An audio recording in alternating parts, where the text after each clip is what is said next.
seen anything like that before? Negative. She's dead. We must get back to the ship. You'll be killed if we stay. Prepare to lock phasers into the heart of the community. Captain, when you fired the phasers, they stunned her and she crumpled. Another shot and you'll kill her. All personnel, attention.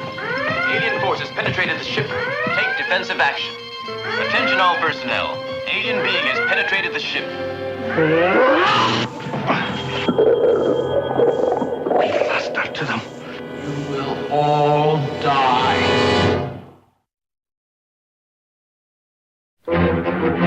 Captain's log, stardate 4658.9. With the Enterprise under control of the Kelvins, we are approaching the energy barrier at the edge of our galaxy. Any efforts to resist us or to escape will be severely punished. Jim, I saw them reduce 4 of my doctors and nurses into those little... They've reduced the whole crew! What is it? Well, it's green. You are trying to seduce me. Me? I'm stimulating him.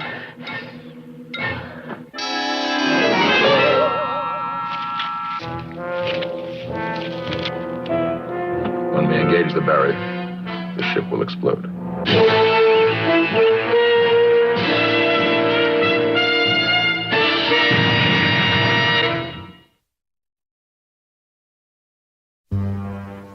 Captain's log, stardate 1329.1.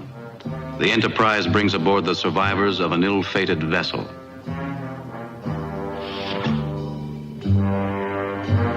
Hello. And the ladies? Is this your crew, Captain? This is me cargo.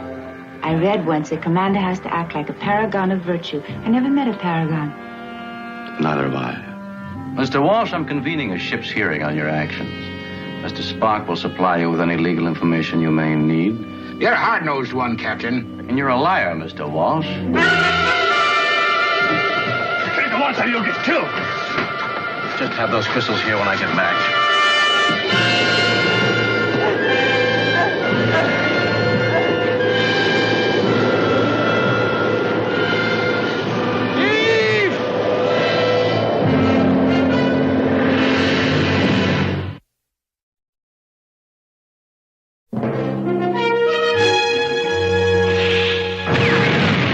Explosion on Alba 2.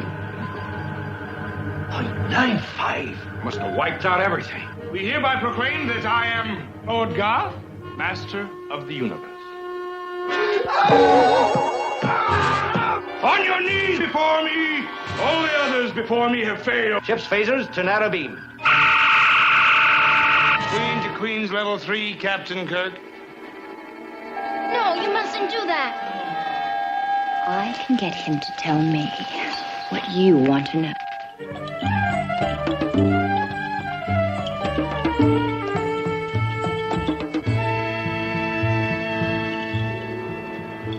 I think I knew I loved you from the first moment I saw you.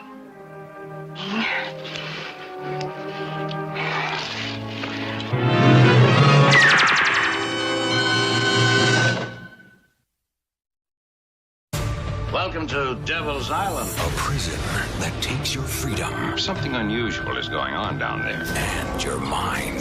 This room, what happens there? And they've trapped their next victim. Jim Kirk could be in real trouble. Now Captain Kirk is going to have a complete demonstration. Star Trek. Kirk to Enterprise. To Enterprise.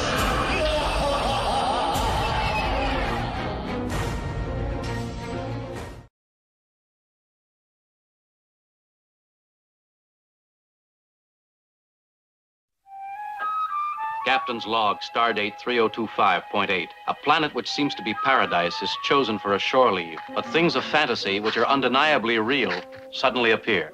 Sulu!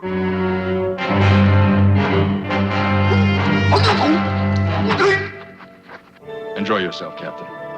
It's an interesting planet. I believe you'll find it quite pleasant. You'll have no problems. I swear I heard someone moving around. Don't talk like that.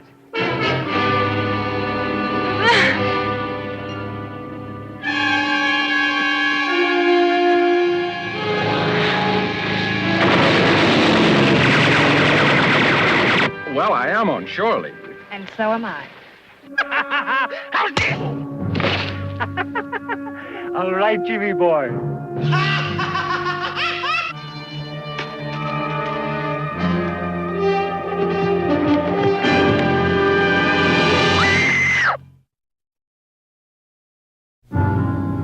This is Mr. Spock. You'll learn next why returning Captain Pike to Talos 4 was worth risking my life and Captain Kirk's career. Join us then to see the conclusion of the incredible adventure on that forbidden planet.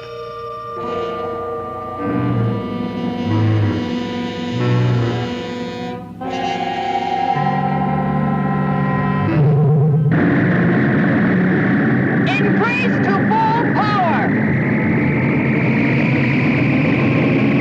Since you resist the present specimen, you now have a selection. Each of the two new specimens has qualities in her favor. You will find it an effective combination.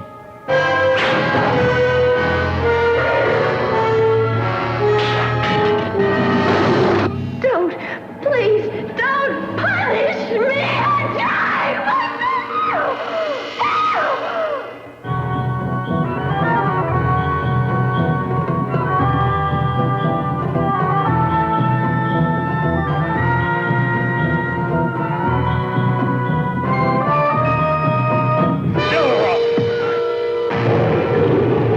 You overlook the unpleasant alternative of punishment.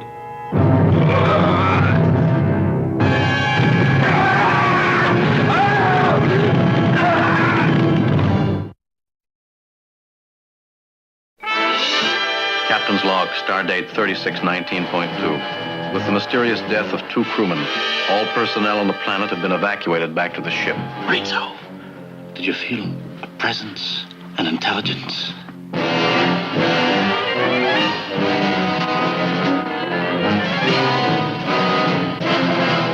There's an intelligence about it, Bones.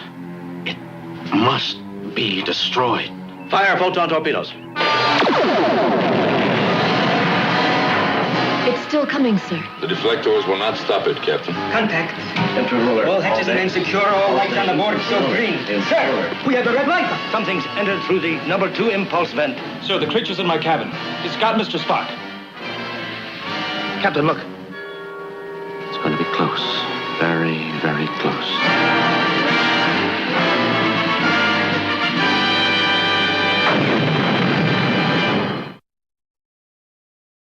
Captain's log. All crew have transported to the surface of the planet.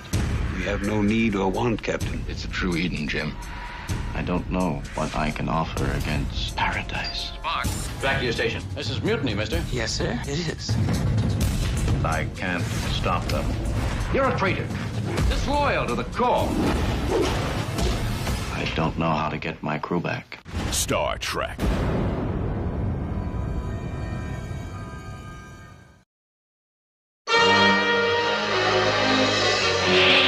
He has a year to live at the most. Who is it? The ship's chief medical officer. You.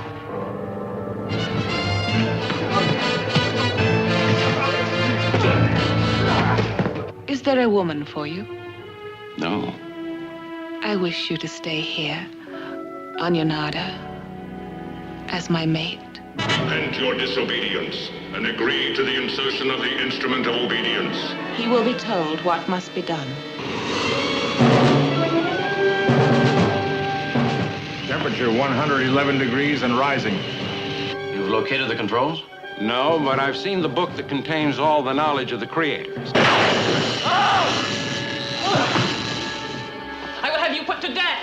Help him. Until you are dead, he will think of you and disobey. I will see you die. Kirk and Spock have committed sacrilege. The punishment is death.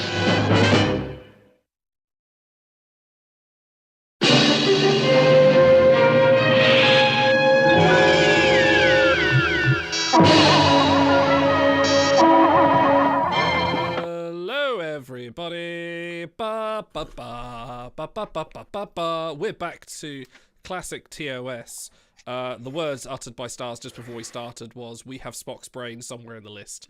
So we may have one worse. Probably better than this episode, I think. Well, I half wonder if Spock's brain's just overhated, maybe? I mean, imagine it's campy goofiness. I don't think it's offensive. That's the thing. I don't think Spock's brain is like actively like. I mean, it's a bar, isn't it? Yeah, it's actively offensive to it's like, oh, I don't like the look of that wallpaper. It's fine, just what I just don't like it.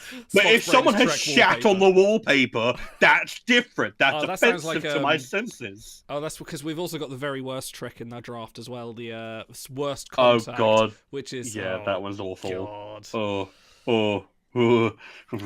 Anyway. So, in case I die before we review Spock's brain, there's a scene. There's a scene in that episode where the ladies, I guess they're called the morgue or whatever. The eye morgue and the eye. They hit their little belt buckle thing, and all the cast members, Bones and Kirk, they writhe in pain. And some show did a parody of that, and I can't find it. I can't remember it. I don't know if it was Mad TV or Saturday Night Live. I've been searching for years to try to find what it is, but it's a group of like young men, like 12, 13-year-old, and they're reenacting that scene, and they're like, we're men, and they're writhing on the floor in pain. And I wish I could find that, because I watched it as a kid. That sounds awesome. It's probably on some old VHS or something. Probably. It's definitely... We've got to get together and do some Sweding at some point, like this.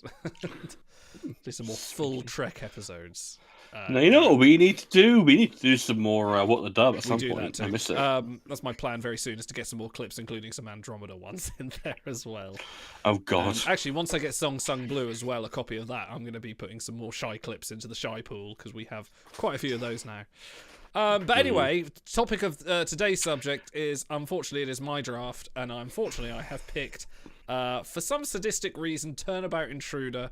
I'm not going to defend it. I'm kind of just throwing this as a kind of like, fuck it, it's hilarious pick, but also let's get this out of the way and get it done. We've had the finale of Enterprise, which we've just watched. Yeah. We also just watched an Andromeda episode, which will be getting coming up on review in a couple of weeks. What scores did we give? These are the voyages. Can you refresh my memory? I can indeed. If I go down to the. I don't remember what the rating code was. I think this is worse. You gave it a 1.8 stars. You gave it a 1. I gave it a 2. Frank gave it a 1. So here's a big steaming pile of number 2. It is. I can't believe you haven't seen this. Like, it is noteworthy in history. So.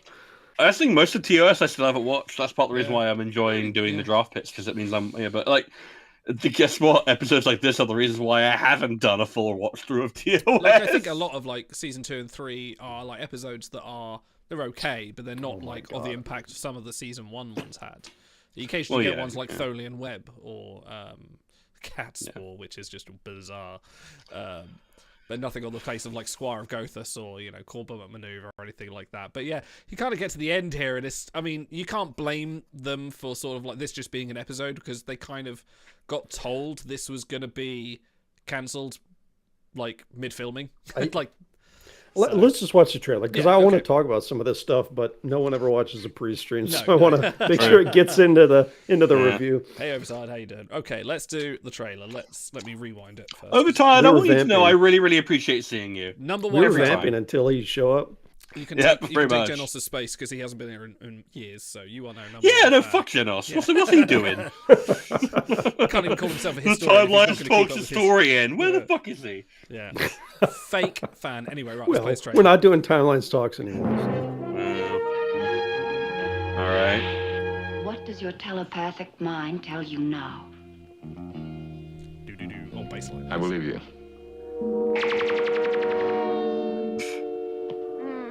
Agony will soon pass as it has for me.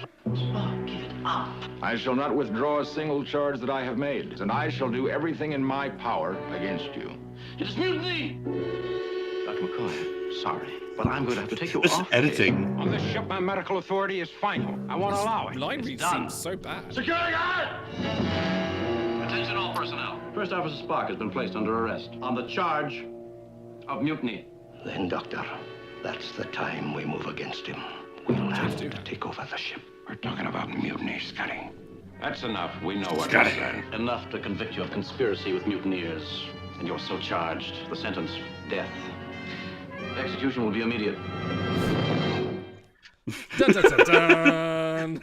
I love the dramatic ending on like you people walking out of a room. So if you were that to trailer just is better watch than this the trailer, episode. It is. If you were to just watch this trailer, you wouldn't know. I don't want to shit, spoil it it for is? stars now. I'm going to assume you know this episode stars. Oh, I know what the episode Okay, entails that's fine. and how bad it is. You wouldn't know about the yeah. body swap, so you're like, why is Kurt going mad? Don't worry about spoilers. Don't worry. I've had I want to get 60 the years raw, to watch real it. emotional reaction from you. It'll be the first time I've watched some of these scenes, certainly. But yeah, I love certain fandom forums where people will spoil stuff from 60 years ago. They'll spoil the text, and I'm like, wow, these guys really love the show. Yeah. It's like I appreciate the commitment to the bit, but really unnecessary. Are we watching the remastered or the original? We'll watch the remastered because I don't think it's really going to matter. There's not going to be a lot of space shots in this, so I think for the sake of fidelity, They remaster all the misogyny out of it. No, they remaster it so that it's even more heightened and high quality. Yeah. I figure like because I'm a bit of a pedant for like space shots, I'd rather use the original effects with the original model. Same with Star Wars, where I like the despecialized ones. But for like if we're just going to be sitting on the ship, then it's fine. Yeah, let's upscale that stuff. But let's do pre-ratings. I haven't watched this episode since I did a TOS watch through probably about 6 years ago. I'm probably just going to pre-rate this a 0 straight away. Even watching that trailer, I'm like, this looks like this has been done by some like fan club. Shatner and Nimoy's line readings here just don't look great, and that's probably because they've just been told they're going to go on to better jobs or they're out of work, you know. So I'm going to give this a fat 0. Auto pre-rating, please. For various reasons, which we'll get into later, I'm going to pre-rate this a 2. Which last time I watched it, I gave it a 0. I think now it's a 2 for reasons. It's improving with age, like a shitty wine. It's less that it's gotten better. It's just that things around it have gotten worse. So I need to make room in the bottom for other properties. See, I disapprove of this arbitrary power scaling going on because I feel like you should just speak. It's not my fault. Don't you love Dragon Ball? How They're making new like power Voyagers. scaling? Fucking love Dragon Ball. You get out of here. Vegeta's the best. Anyway, stars. I think I'm gonna go with a conservative 1 out of 10. I don't think this is. It's pretty infamous. I don't think it's fair to rate it as a series finale because it isn't. It just it just isn't. If you think about it. But even still, like everything, I've not heard a single good thing about this episode really. I think I heard maybe someone vaguely comment on either Shatner or not Shatner's acting. The woman who plays Lester, I think, for imitating Shatner's mannerisms. But I could be wrong. Yes, that's it. So maybe there'll be some redeeming quality in that. But I have little faith. Not in a season 3 TOS episode when everyone's just been told they've lost their jobs. Yeah, exactly. So, all right. How about? Oops, sorry, I'm accidentally playing the episode. Let's stop that. How about we go on and we'll watch this episode? Yeah, so Overtired, he gave this into his draft pick as a fuck you pick, essentially, which, yeah, it's baffling to all of us, too. Yeah, I don't know. I like to just throw curveballs out there just to, you know. I'm going to rake you over the coals for this, so. Promises. Okay, let's start this episode. Oh, I'm on the wrong page. Let's do that. Right, okay. Start the episode in 5. Oh, yeah, sorry. Power up your Betamax tapes. Find that copy of this episode you threw onto the sofa hoping it would get absorbed by the mass that is your carpet. And we're going to start in 5, 4, 3, 2, 1. I mean, now that we're on YouTube, you can rewind live. There's no excuse not to be ready. Good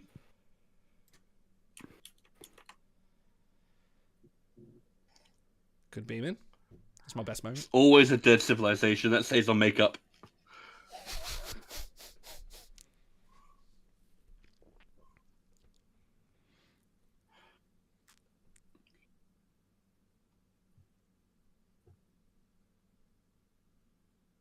I mean, then how do you know? Yeah, no, I love that look on Bo's. It's like, thanks for all the lack of help, asshole. Janice. Why? Still. Okay. You can't outact me.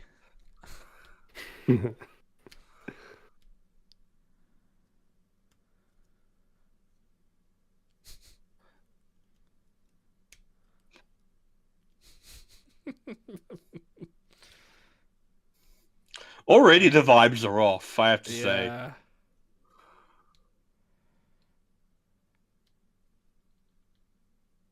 I thought you were going to be quiet. Did Shatner write that line? Oh man, my space work. Yeah. Space work. Just gave up on that line. Yes, you're the victim here, Kirk.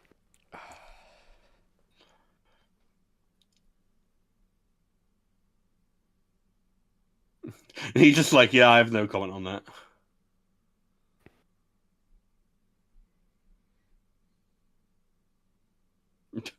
Thanks.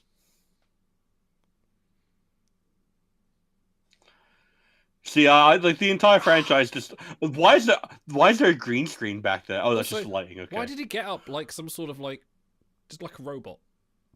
Like generic. I do like the NPC bold too. lighting, and TOS's bold lighting is always a fun little thing.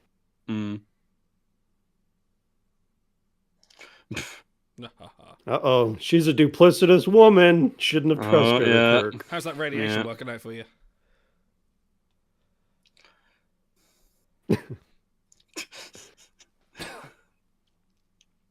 She kind of looks like Mara Wilson, from the Matilda movie.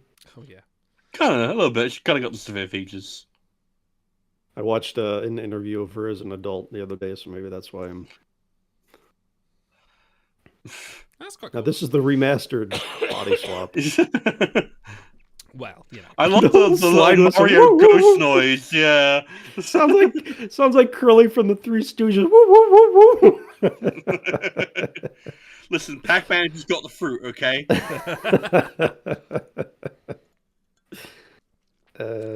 It's nice to laugh genuinely while watching this episode. It won't last. Stop crying. Overtime says he must have jostled this fresh off one of your Section 31 bitches, yeah. Hey, Kipta Crayon, good to see you. Shakespearean acting galore. I don't know. Having just seen, I went to see Hamlet in cinemas, and that was like an acting tour de force. Somehow, I don't think this will equal it. Shatner was a Shakespearean actor. It's how he met Christopher Plummer. Also did Esperanto, so. And Rocket Man. No, Rock It Man. I'm just waiting for the line talking about the indignity of being a woman. Oh. I have opened my second beer. You'll need another one. Yeah. Yeah. Plowing through them. For your draft pick, no less. Yeah, you keep saying that. Well, guess what? I'm going to keep saying it until it's not true. I'm a woman. No, here comes the acting.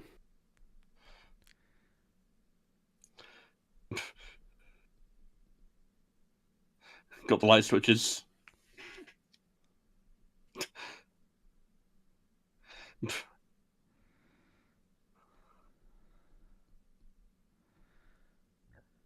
He really feels like he's no longer playing like a character. He's playing William Shatner.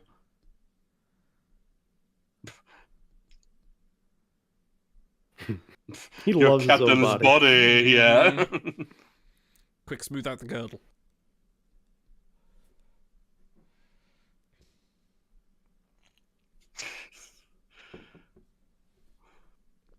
He's... I love the as he rips the scarf.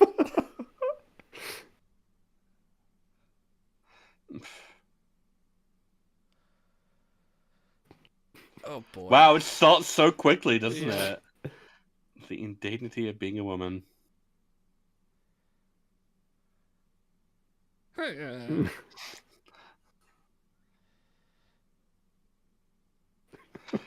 Oh, fucking hell. This is so fucking ass. Oh boy. It's better to be dead than a woman.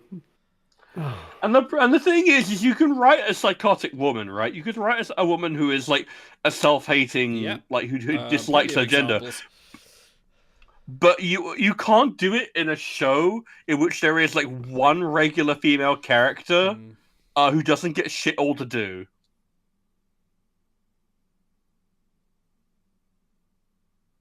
Celebium.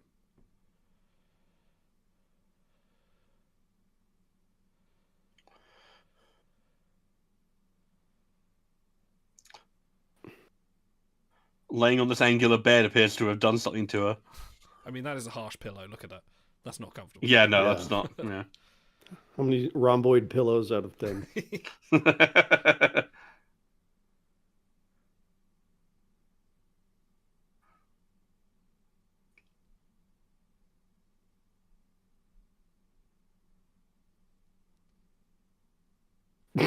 Okay, well, it's a good thing McCoy's show.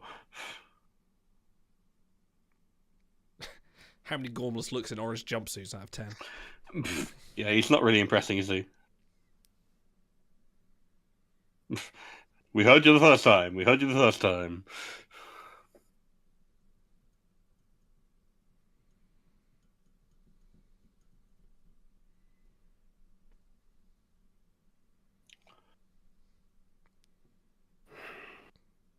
I think she's just going to stand in front of a mirror and start windmilling.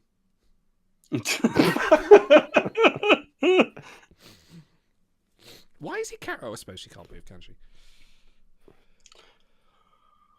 They really need to have, like, vertical transporters so you don't have to stand up. Why can't she be laying down? They have, like, a... I mean, they could have done. Didn't have the budget for horizontal beaming.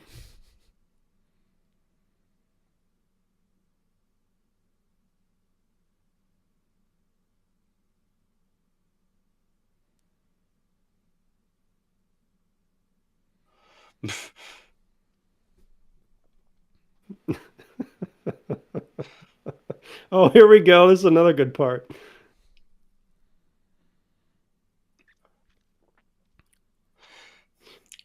Senny's on a purple wall. Oh my god! Oh, yeah, the fucking I walked out on her when it became serious. Is he like 15 years old? Is he in fucking Greece? Just get like, his comb and start.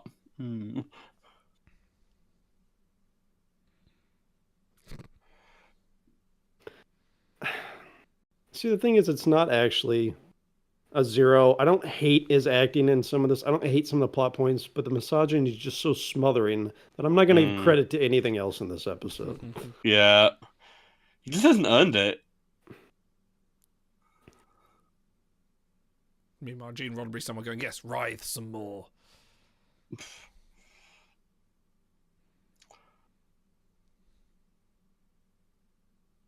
Had he divorced his original wife by this point? I forget.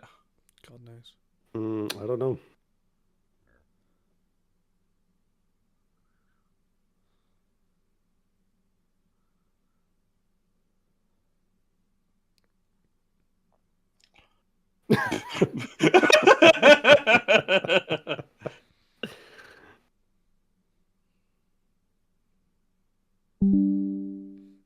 Sorry. I was too busy crowing. That's true. Yeah. You didn't even try, you bitch. Well, so there is the... Love him.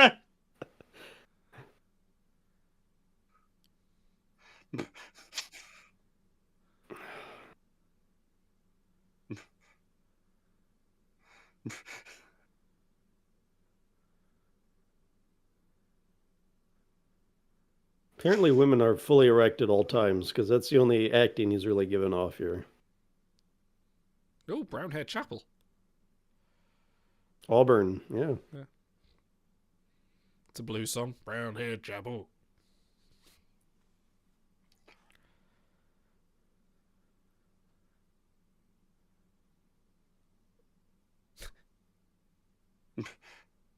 Thank you for introducing that fact into the narrative.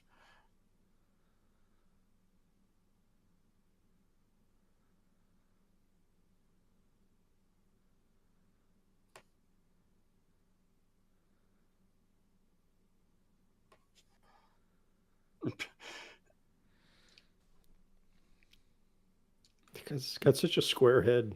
Yeah, no, I'm looking at his like his ears and his haircut, and I'm like, okay. Aren't they? This is a man that could only exist in 1960s. Well, he'd only make it on TV back then. There's no ugly people anymore. That's a face. That's a face that has never seen an iPhone, you know? Not a single drop of Botox.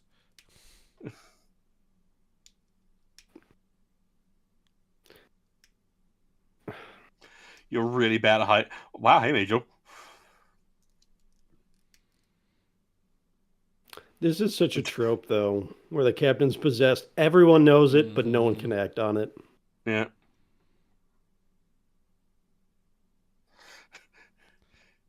Oh, look at that directorial flair. Yeah. It's like I'm seeing double. Wow, are they just like running extra?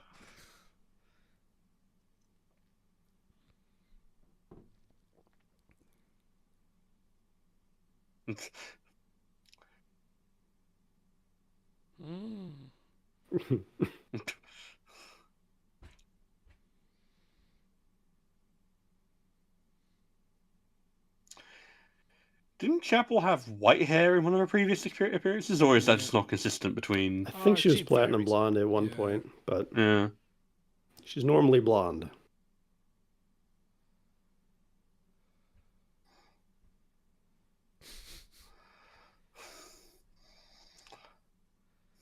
Plot critical whisper. Plot critical whisper.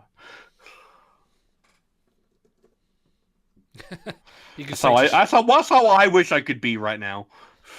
You could say to Shy, like, right, okay, we'll give you the acting job on Star Trek. Unfortunately, you have to be Janice Lester in the remake of that episode. And you just have to be asleep in the bed the whole time.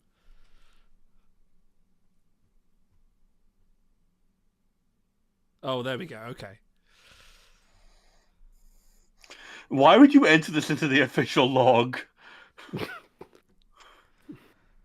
What an idiot. What a maroon. I mean, the irony here is the one female main character we have in this episode is actually acting fine the entire way through, and it's just the men mocking women that's the stench on it.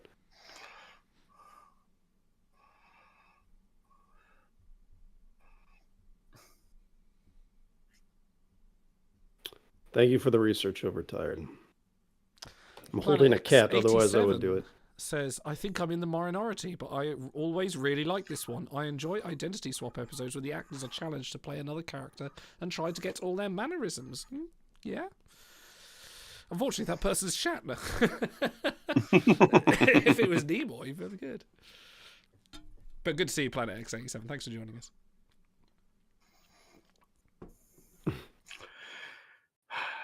All of Shatner's successes on display. You love to see it.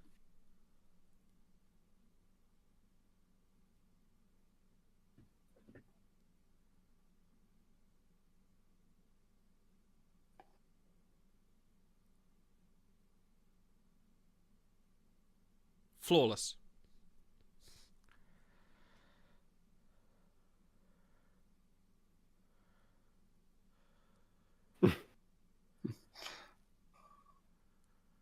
We do get a little bit of good Chekhov solo at the end, like a few seconds of it. So, oh, a few seconds. That's something to look forward to. I mean, for them.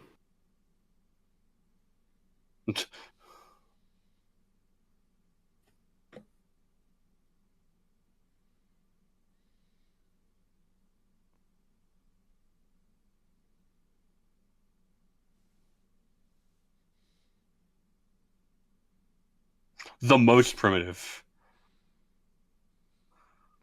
Damn your logic, Spock.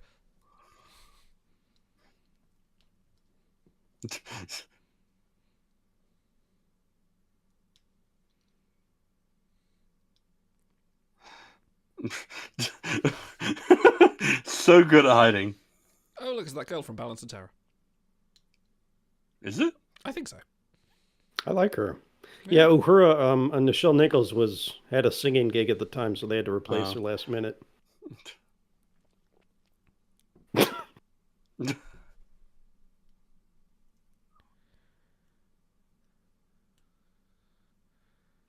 All right. It's nothing worse than women hating women.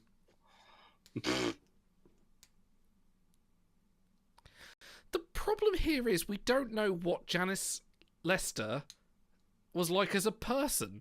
We'll only ever see it through... I'll bring this back up later, but... We're just seeing Hammy Shatner.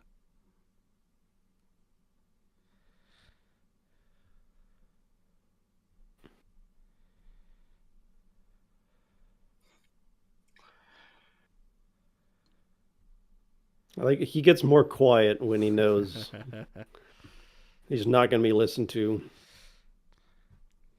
The audience knows he's fucked now. Spock's on it. What's the term? Malicious compliance? I feel like that's Spock's MO. That is true. There's like a dozen episodes where once Spock is on the case, then it's all over for the bad guy. Yeah. His nails, really? Why are you being so defensive? I mean, I do my nails with a file. Like, maybe Kirk does too. But yeah, no.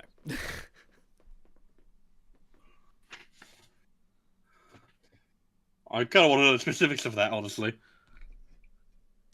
Medical blundering. Medical blunders. Oh, he's jotting it down for his Schiller rating. Mm.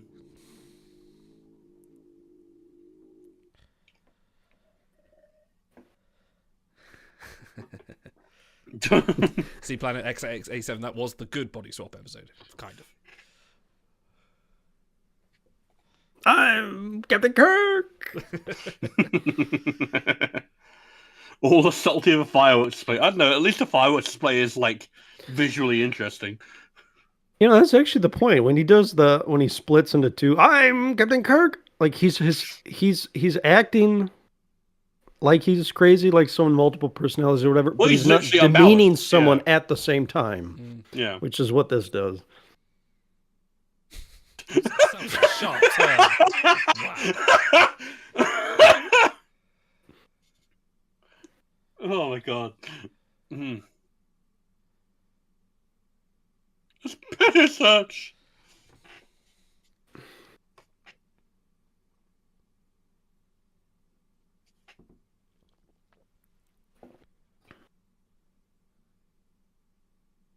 Oh my god. Oh god.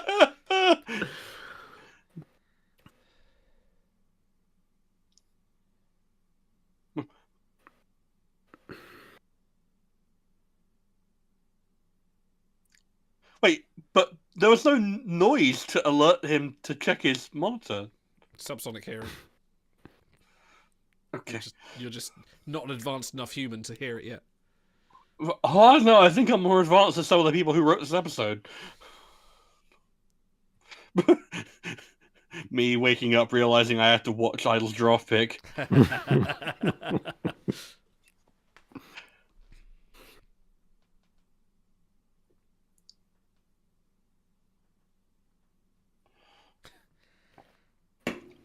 Like he didn't hear his voice as Lester?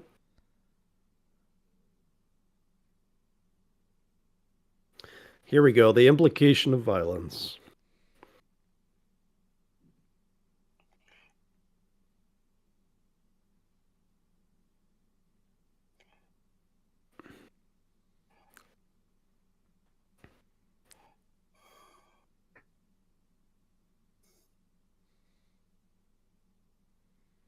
Come on, Judo, chop him. Double axe. Jim is really working his way through this quick. Yeah. It's because he's the Enterprise captain. Like, Kirk is no slouch. No. Mm.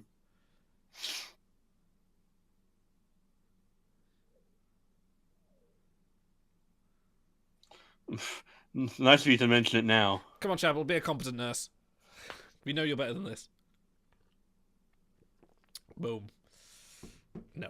Can't you? He should have just said something that only Chapel would know. Like, remember last week when we were in the mess hall, blah, blah, blah. Remember Ponfar? Yeah.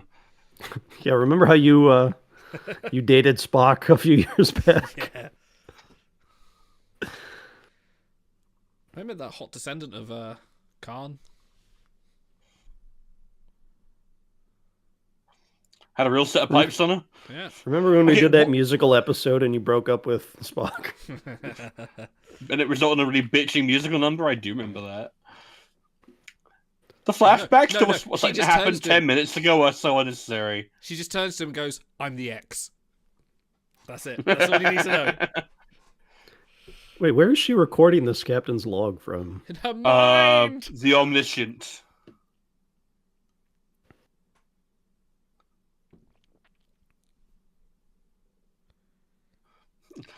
That's very impolite of you.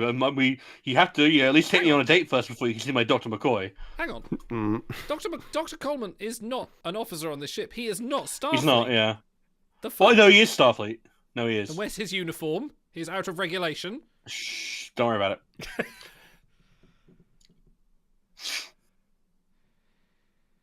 Because, like, they explicitly state that he was,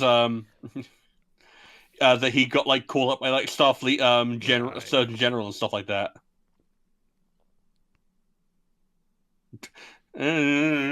Just throws it over her shoulder.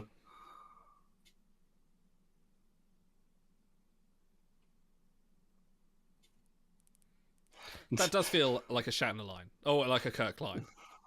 Like, I'm trying to envision Kirk saying that. They're one and the same. Yeah. At this point. And this part I like. Wow, okay. She just makes a prison shiv.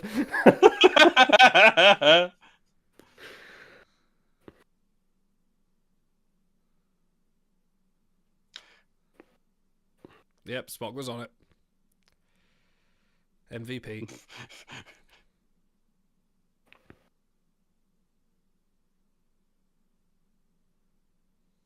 I don't know, something's usually wrong with Jim Kirk. Okay, if there's something wrong with him and you know he's unaware that something's wrong with him, why is your plan to help him become aware that there's something wrong with him?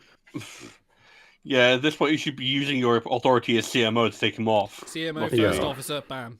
Straight off the bridge.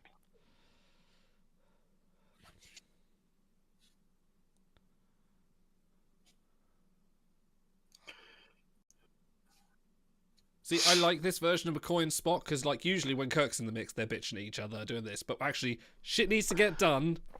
Yeah, well, the instant that the instant their like community boyfriend is in danger.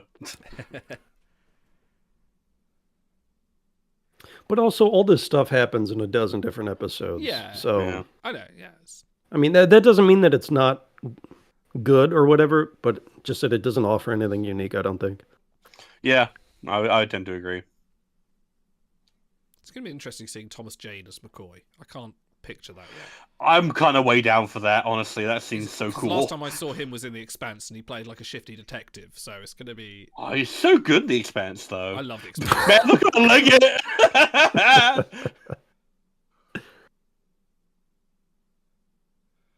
Da-da-dan. Oh, more implication of violence. What? Oh, no, we're just going to beat up women in the hallway. Yeah, no, just judo chop. What? Okay, now if Bones doesn't immediately suspend him, he's a shitty fucking doctor. Because he just whacked a woman in the hallway. That's DeForest Kelly is kind of summing up my feelings on all this right now. No, sickbay. I'm the captain. I'm Captain Kirk. Is anyone going to clean up that glass?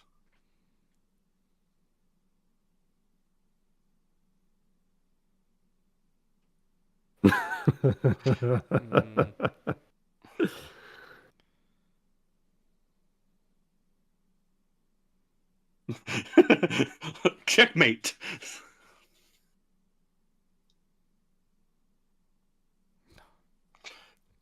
Yeah, it's good. It's a good. Oh fuck me. Oh, I fucking forgot about that shit. See, you can't even finish a sentence before they get more back to the shit. I was about to go. Good Spock moment. Spock good. Judo roll. Yeah, he is.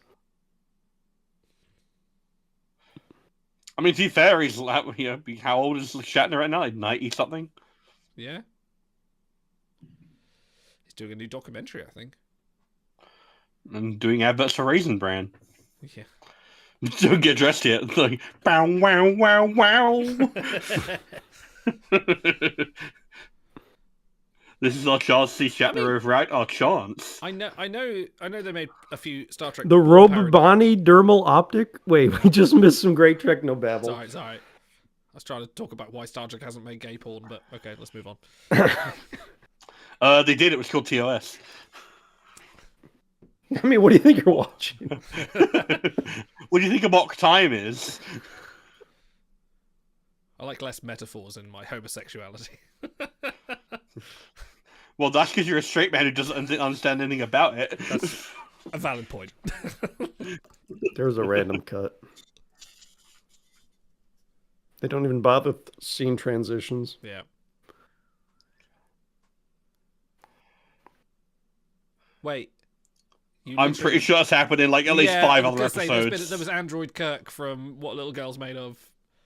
Yeah. Spock, do you remember when we went and kissed under the stars of Nimbus 3? Do you remember we linked our minds and had to pilot ships together? Yeah. What is what?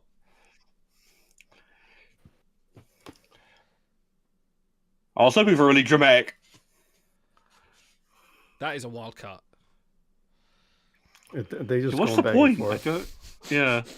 I don't understand the editing choices here. The stars, there's a comment for you from Overtired, which I think is very hilarious. They did the best they could with the homosexuality available to them at the time. Now there's a true Trek fan. Yeah. He's pulling those references. Incredible. The Vians, so that's a tie-in to the episode The Empath, which is on my draft list. I just found my best moment. Yeah, that's actually our kind of rare continuity pull for TOS. Yeah. And to the Tholian Web as well. She is doing good work as being... She's fine. Yeah, she's doing great work. That's the whole point. Women are fine. It's the misogynistic asshole just bosses that make them... Well, I'm thinking like specific to her as an actor, just getting that walk to the end, turn, and be that very Shatner-esque Kirk. Oh, here comes the Sitar. That means we're going to do some Vulcan shit. Yeah, some Vulcan bullshit. That'll get the sheesh out again. I like Galloway and his triangular head. This He's a week good on security guard. crew shape heads, we've got square head, triangle head. This crewman's head goes in the square hole. Dr. Coleman's head goes in the square hole.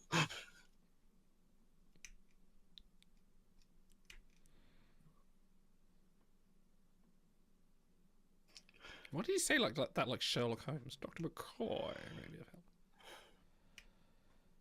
Good point, Galloway.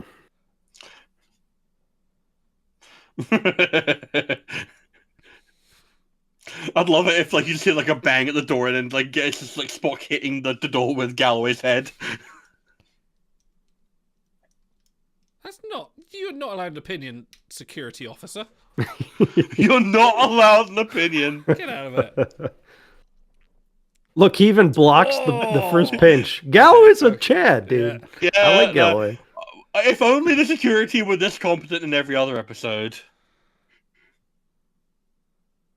They just had like a 5-second handshake.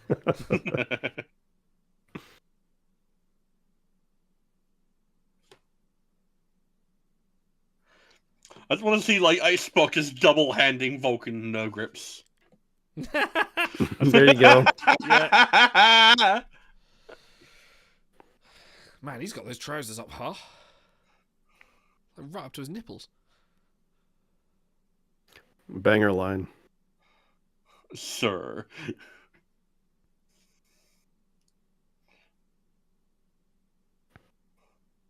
I like how they're holding hands too. I mean, it's a little. I mean, that's well. It's a little pejorative, but I just, you know.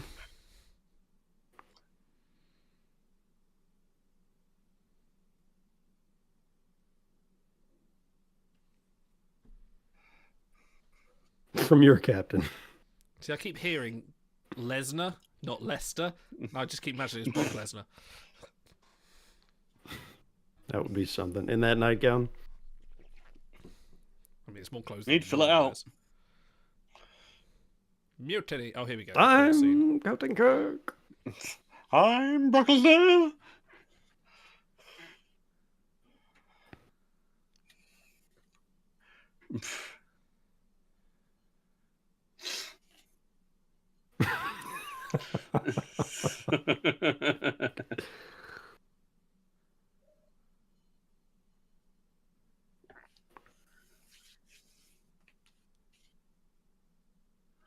I mean, it's a known biological fact.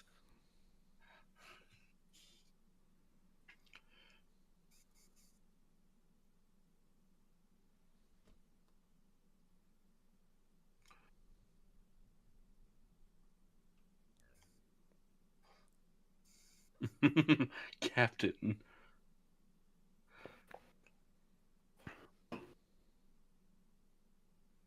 Man, where have I heard some of this before? Ooh,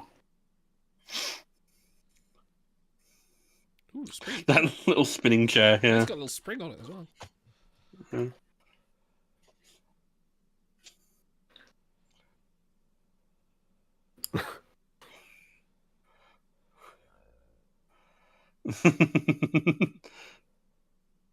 Why are none of the other crew just going like, no, this isn't Kirk? Everyone's so lifeless and motionless in this. Yeah.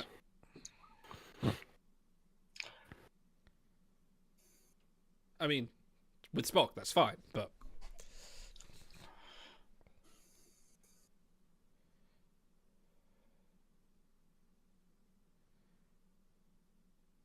physically.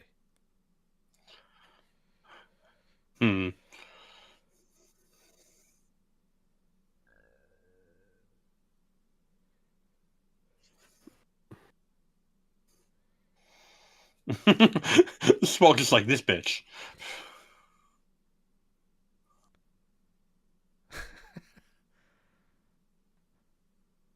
Shatner's like, can I get that recording for my divorce attorney? Yeah.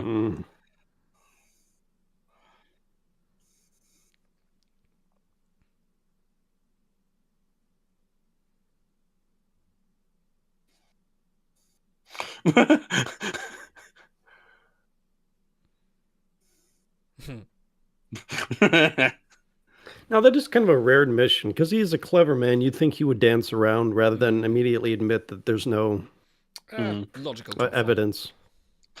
I'm glad they gave her time to put in a different dress. That's a cool A outfit. little bit licorice all sort, but you know.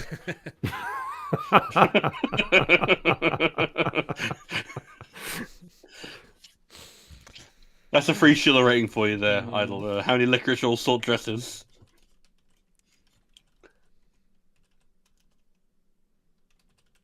This is also one of the more boring courtroom episodes. Yeah, I'm just out there. Because we already know the answer. The best part of courtroom episodes is you don't know what's going to happen. Right.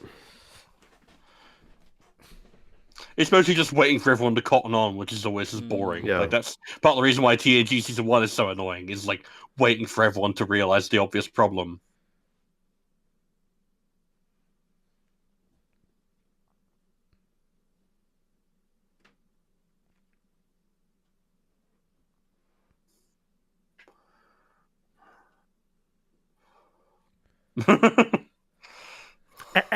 As I.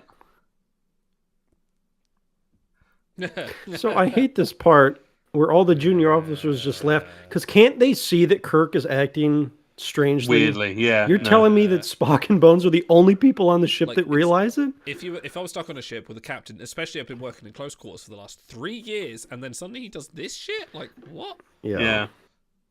It just makes everyone else look bad that no one can get it until the end here. By Dr. Lesnar. Apparently, Overtime talked to accounting. He said the best part of the courtroom episodes is the budget. Oh, here we go.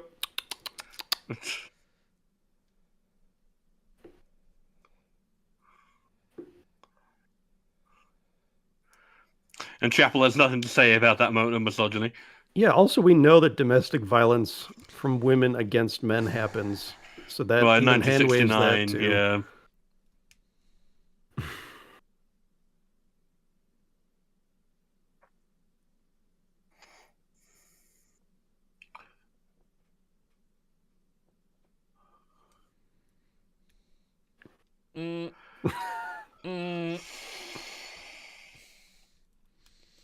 So you thought we were done with it, but no, we're not.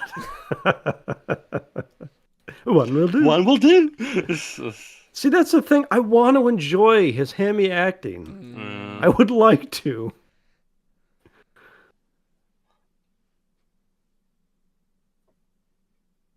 We've been to many strange new worlds.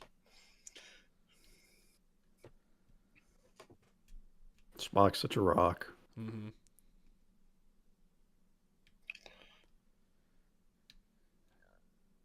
Well, actually, yes. Several times.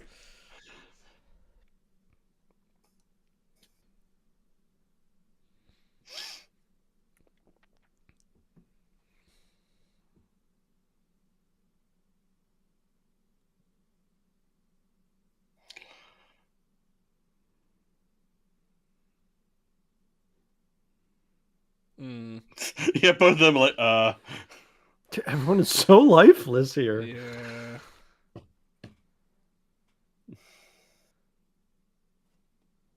The Enterprise family. It's like fucking Walmart or something. I mean, this is about as toxic as a Walmart manager tends to get. Do you think when someone beams aboard the Enterprise, the transport chief just goes, "I love you"? Welcome to the Enterprise family. Here's your 20% off gift card. Do you think the Enterprise has a gift shop? That'd be great. Probably. This one probably does, because they still have money.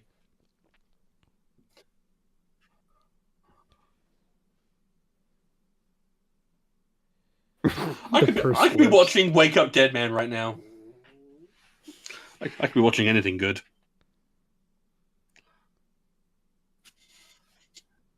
Tirade.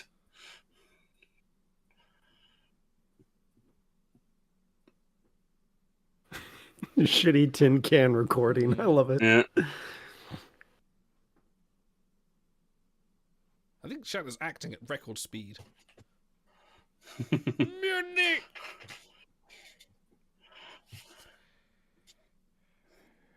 It's kind of like Trelane.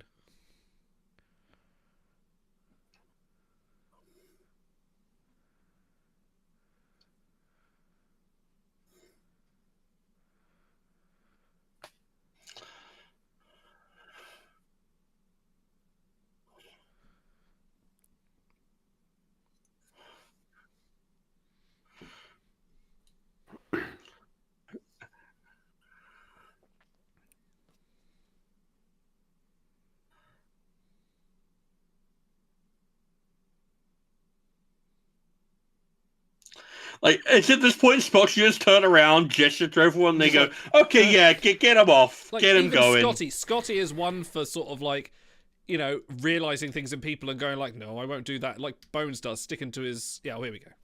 This is where it's going to happen, isn't it? Yeah. Yeah, so someone remind me during the review, we got to do the segment, could Nicholas Meyer save this episode?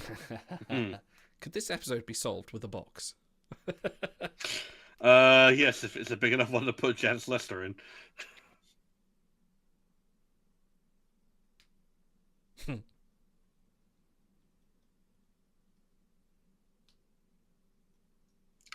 I've even seen him do Rocket Man. Hysteria! Yeah. That's what they used to call all women.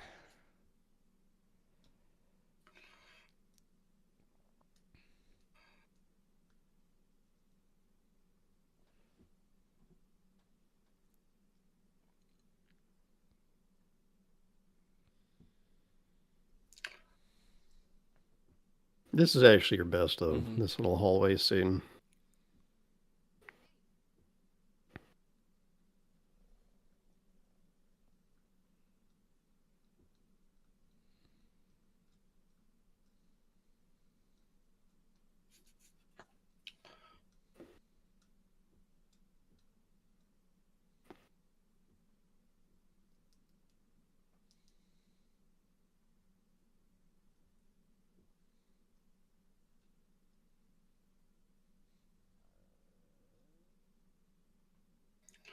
See, normally us being completely quiet is like a sign of quality, but I don't know. I'm kind of engaged by this.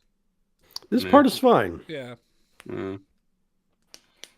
Like I said, it's not behind it completely bereft of good content. It's just the stench overpowers it.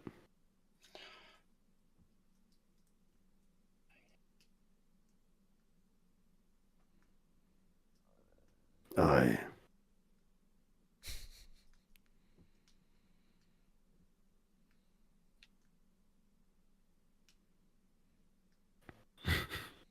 I do love DeForest eyebrows. He uses them to good effect. Yeah. I'm kind of intrigued to see if we should watch some of his westerns. Yeah, I bet he was great in them.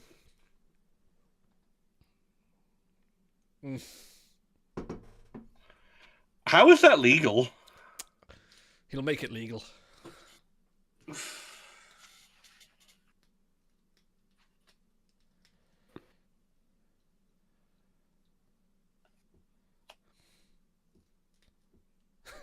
I like this is the only audience is just Sulu and Chekhov. Like, where's the rest of the crew?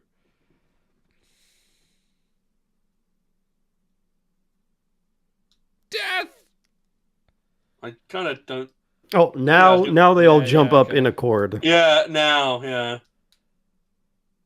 Unless you're going to tell us 4. There you go.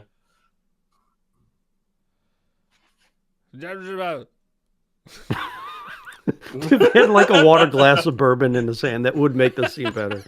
I am responsible. This is clearly evidence. This Nunley takes the break. I like the name Mr. Nunley. That's funny. Nunley Get thee to a Nunley. It could have Summerly. What's going on? That's Nunley business.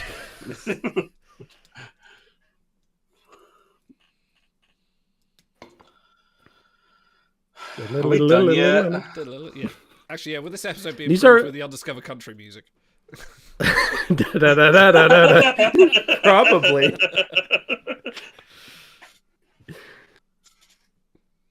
I gotta start editing that into all the bad episodes.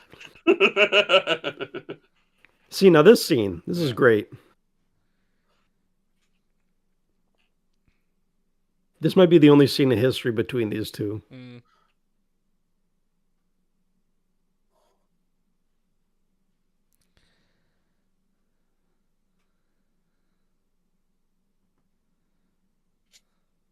Oh, here we go.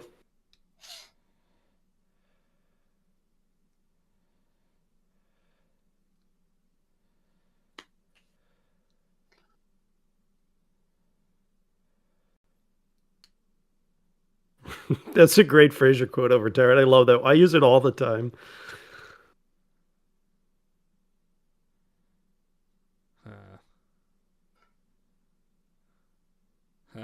Here we go. Oh my god. Scene. Yeah, there it is. This is also a tropey finish where like we just need to overpower them with emotion and then that'll fix the...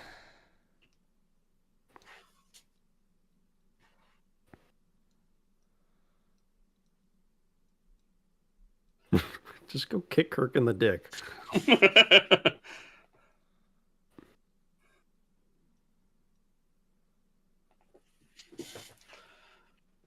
Attack. Ilea comes busting through the wall and they break out. Oh, yeah. Do you not know a jailbreak when you see one of this thing? There's so many fan edits we could do. Dark unit. Lester unit.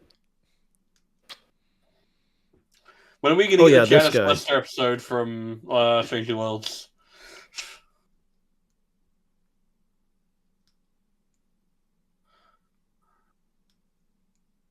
Why is she 5 years old now?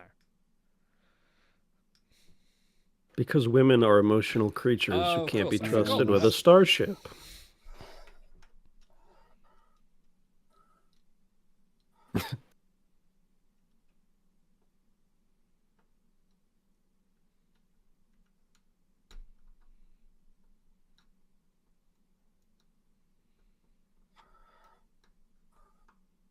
You already did.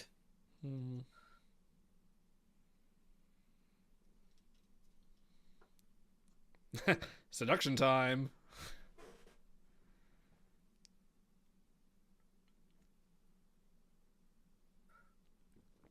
Let them die.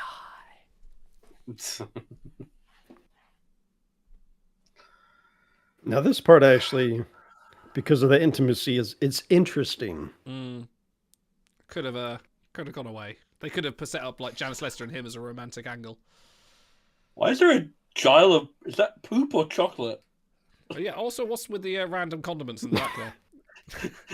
Is this the galley? They've got mustard. Mustard, ketchup, and blue sauce. Yeah. Oh, look, there's the mixer with like a half-slumped cake in it. I don't think I thought you said chocolate or is it poop. Why is he walking with his hands in his pocket like that? He wants to make sure he doesn't accidentally inject himself with the death serum.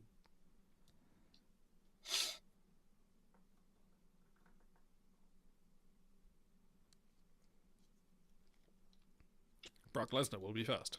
Into the elimination chamber. Sorry.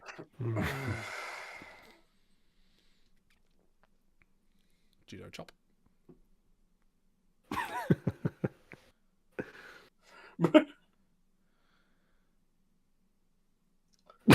Just randomly out of nowhere. What? What? He does the Tim Russ roll. God. Oh, because it's weakening. Okay. Yes. No. Buddy, I love you, but... Oh my God.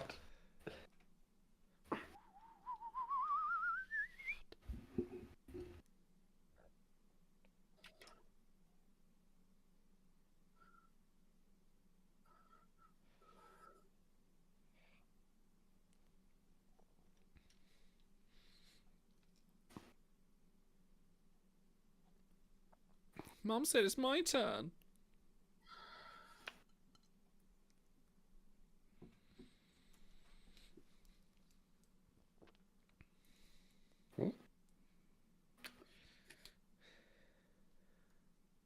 Okay, so they did do that, right? What's to love, man?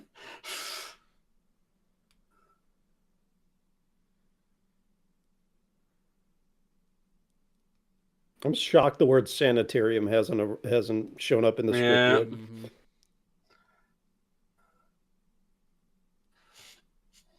We'll find an airlock to boot you both out of.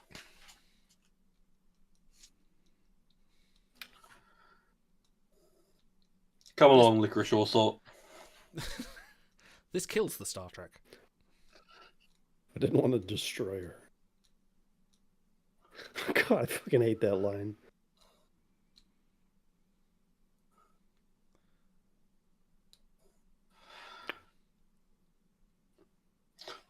Love the giant random cheese square on the wall. Gotta have somewhere good to keep your cheese. Thanks, Fred Freeburger. Fuck me, man. Alright. Alright. I need the toilet. I will be back and then we'll finish reviewing this. Yeah, I bet you need to shit after that. Oh, boy. Oh, my God.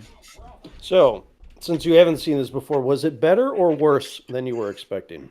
Way more boring, frankly. Because we did set a low bar, I know. Yeah, I was very bored throughout most of that.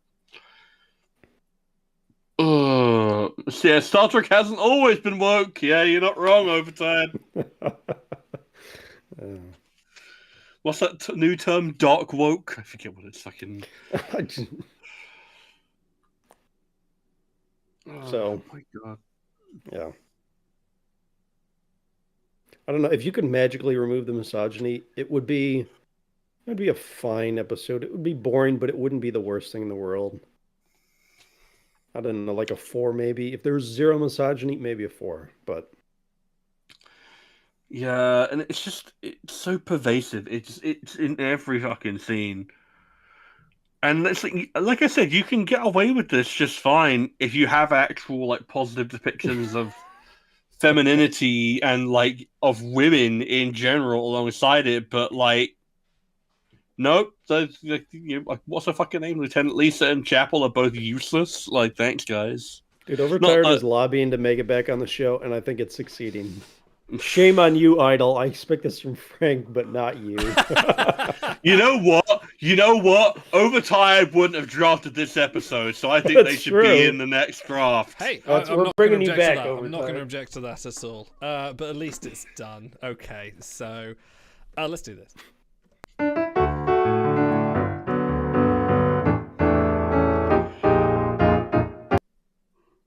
Okay. The audio just decided to die. Turnabout Intruder review. Fine. Working as planned. Fine. Hello, everyone, and welcome to Star Trek, Trek, our continuing journey through the episodes of Star Trek. And I'm about to get very lambasted for drafting this in my pick, which is fine. I accept it. But we had to get it at some point. We had to go there. So I'm just getting out of the way. I'm sacrificing points on my final score. Just to You're get not this the hero done. in this story. You are not the hero in this story. Idol, I have to point out, I made a great sacrifice. You could have chosen Waltz. You could have chosen Space Seed. Everyone picks that one. I did pick Space Seed. That's on my draft. Yeah, that's what I'm saying. It was your draft pick, and you chose to do this. Let's get it done. Let's get it out of the way, and then we don't have to come back to it. In 5 years' time, you'll be like, thank God we haven't got any of those trash episodes anymore, and it's just pure Meridian all the way. Anyway, this is our review of Turnabout. Dude, I would love to have watched Meridian instead of this. Oh, well, anyway. So, yeah, we just watched that.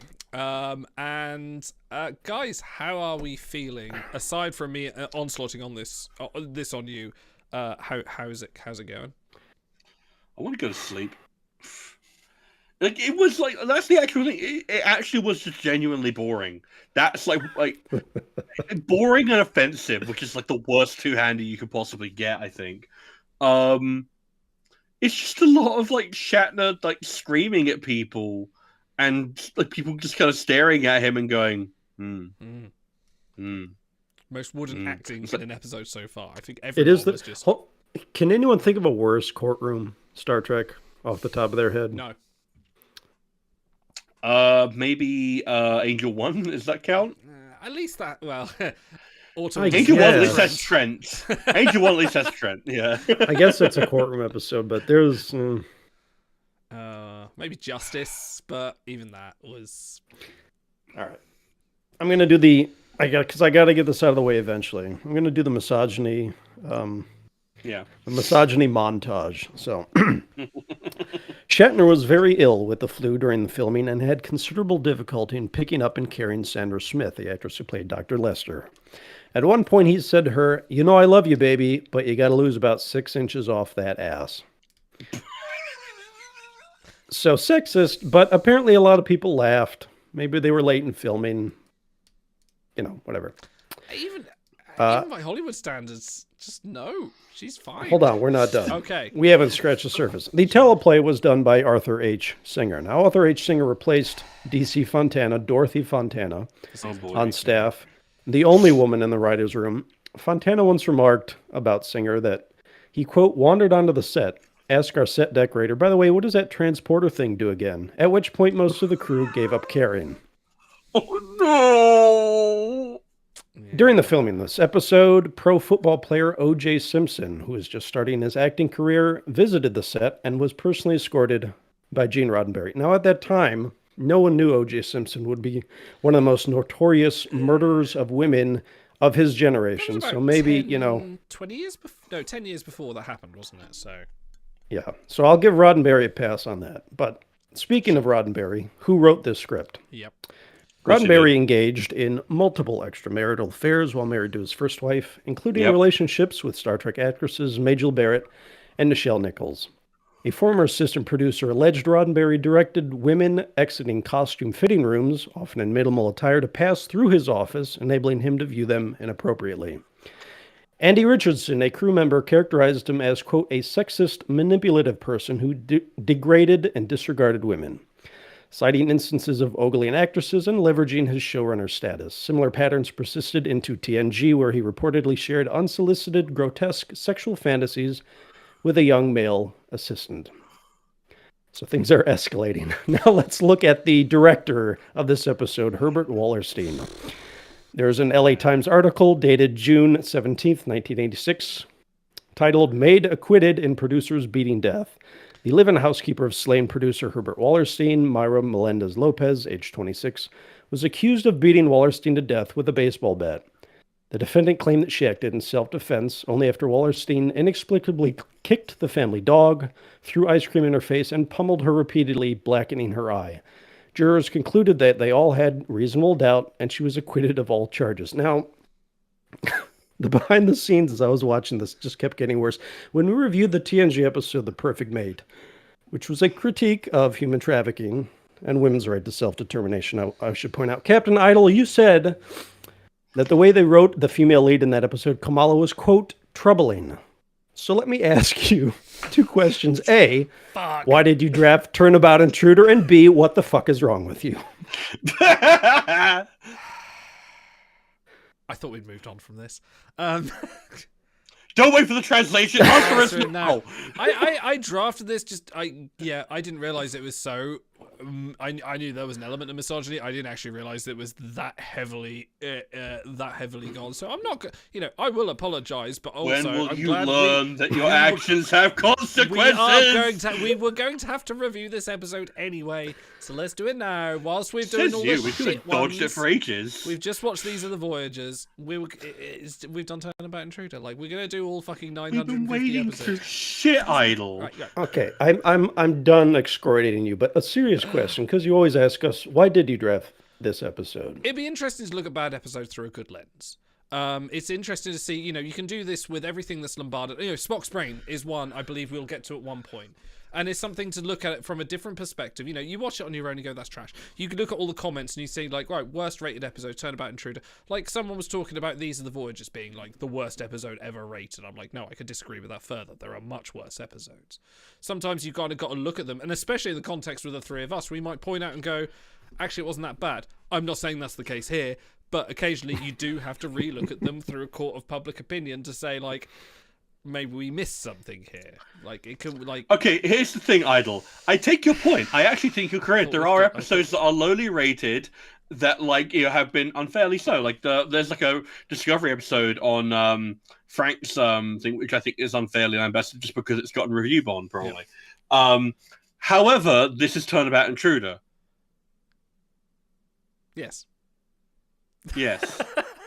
Look. Which has earned its bad reputation. Okay. Yes, you couldn't have. You had a half of an idea, but then you didn't actually pick an episode that you thought was unfairly lambasted. We got to the final one. I was like, "Fuck it, Turnabout Intruder." That was it. That was the entire thought process. I was like, "Yo, sure, let's just do a finale." Frank's got a finale. I've got a finale. Let's move on and talk about the episode, not my bad decisions. It's not even a finale. It's not even a finale, bro. Anyway, so go on. The thing is, this is not.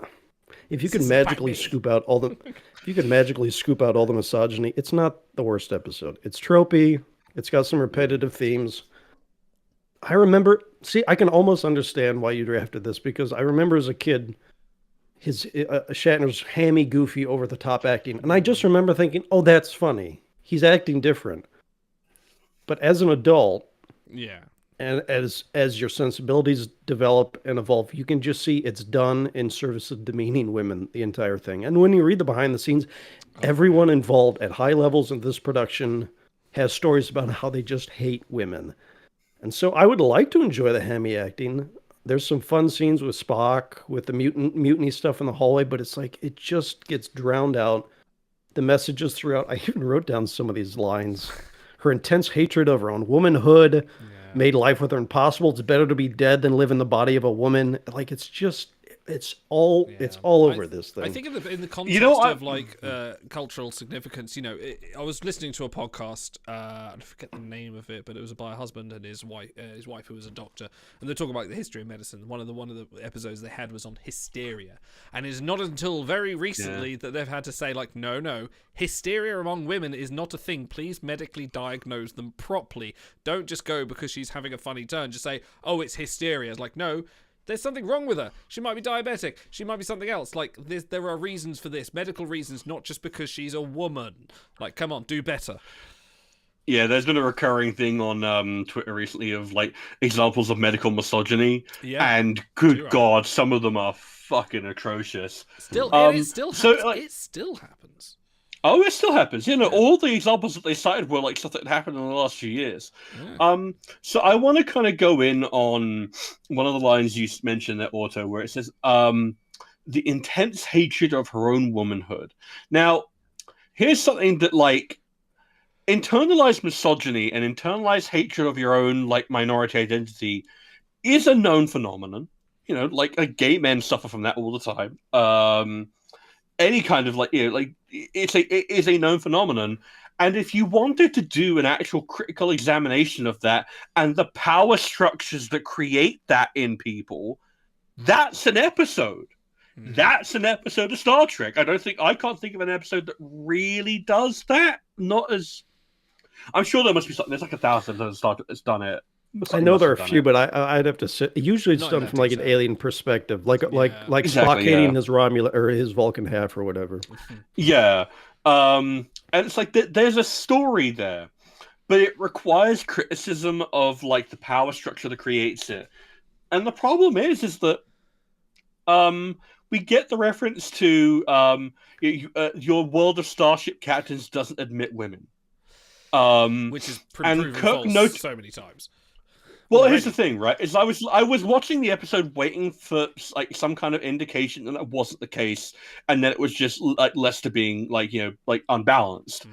But the thing is, it's A, not challenged, and B, like there's a line later of like, oh, she wasn't fit due to like temperament or anything else, but there's never an actual refutation of the idea that women can't become Starfleet captains. No. Like, I mean, you have to imagine, like, and it's like, can they serve as Starfleet captains? Like, if I watched just this episode, I wouldn't know because you've never seen a woman in a command position. And that would have to wait until like you have to wait until like 1986 for that with Voyage Home. I'm pretty sure. Yeah. And it's just. Without any kind of criticism of the power structure or even an acknowledgement that it exists, there's so much time in this episode dedicated to Starfleet protocol, to headquarters, to scientific proof and reports, and having to make sure you can verify. It's like, are we not going to talk about the fact that Starfleet doesn't allow women to be like captains? Like, it's such a massive omission. Do you know what's that there's this as well gaping void where a point should be? Because this point comes back up. That's why the point ends up being hatred of women. This point does come back up with Starfleet's judgment. Starfleet does have a judgment, but they do it with a bit more tact, although not as justified. Well, not justified at all. Sorry, neither points are justified. But when with the Una episode with Illyrians and Augments, they don't allow Augments, they don't allow Illyrians, and they had a better courtroom episode about that. But that's not the point here. This isn't Starfleet being misogynistic at the end of the day. This is just 1960s television. This is male standards of how things are perceived at the time, and how you could go for like fucking hours talking about misogyny in the 60s. Like this isn't particularly relegated to just Star Trek. It's a very universal phenomenon, and Gene Roddenberry, for his credit, did put a black woman on the bridge of the Enterprise, and that is pretty forward thinking. Well, not the best. He happened to be having an affair with her at the time.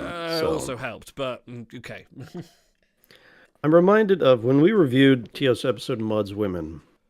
The beautiful and intelligent Danjevin pointed out, because I like to give things a benefit of the doubt if they were created long ago. He said, but it's not a period piece, and it's supposed to be projecting an optimistic view of the future. So he didn't want to give that the benefit of the doubt for how it treated women. And I'm kind of coming around to that point of thinking, because this is Star Trek, and we love Star Trek because it presents that hopeful view of the future. And so I don't feel at all bad for not giving it the benefit of the doubt in this case.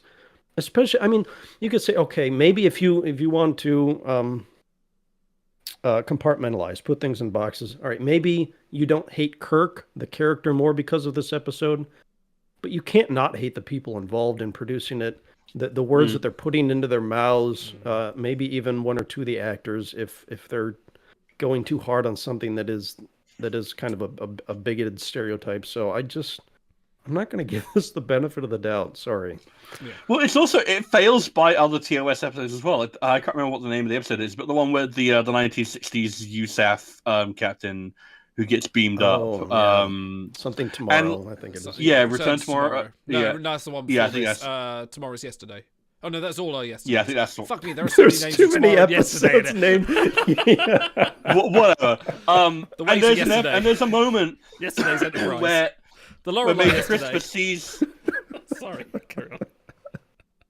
And there's a moment where Major Christopher sees like a woman in a Starfleet uniform on the bridge on like the deck of the Enterprise. And says a woman, and then Kirk is very quick to remind him, no, a crew member. You know, and it's just like that was before this episode.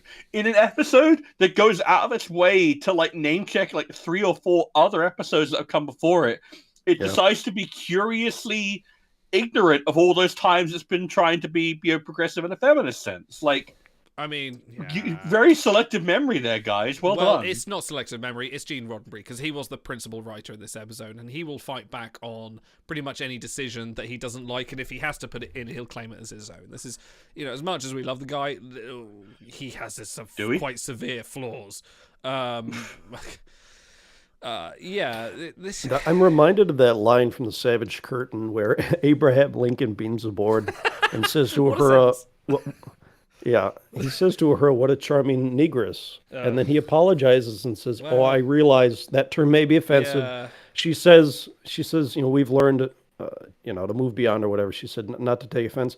Even that script where you drop a racial slur in it is at least self-aware enough to be like, oh, we realize that this is offensive. We're going to call it out, so that people don't think that in the future this has become commonplace. And so there's no self-awareness in this episode. Like they think what they wrote in the script is okay. Yeah. It's played deathly serious as well. Like, it'd be one thing if it at least leaned into the camp, but it doesn't. Like, it's and that's the thing. Like, it's so po-faced. Can you think of a single joke in the episode? No, I think the only kind of campiness is like the breakdown of Janice Kirk at the end. And even then, it's just a case of like, because we remarked in the episode of both two things of like, Spock's complete competency. Spock is fucking on it. He is in this episode. He's the only person in the episode that is actually a competent member of the crew. Everyone else, what the fuck are you doing? Like Sulu and Chekhov, apart from one conversation at the helm console, are just kind of like sitting there going, huh? I'm like, you've known this guy for 3 years. Well, Sulu's Chekhov's case 2 years, yeah. Like, what you're doing is from an episode breakdown point of view, it doesn't make sense either, because Spock directly challenges Janice Kirk on. I was going to say Janice Kirk, but I'll just say Janice on the bridge to say like, no, we need to repeat all this to Starfleet Command, and immediately like Janice with her like, oh, I know every part of the Enterprise systems, didn't think to fucking research Spock, like Kirk's best friend. Kirk's lover? So, the original plan, I don't think any of us are going to rag on this for being a series ender because that was outside of their control. Yeah, The original plan for the episode after this was called The Joy Machine. And I actually read the novelization growing up, and I remember liking that book, although my memory could be faulty.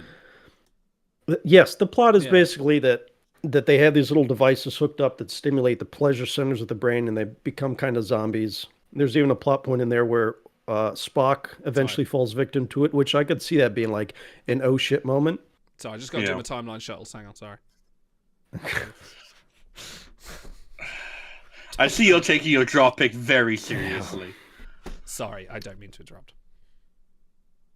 And anyway, that plot sounded like a much more interesting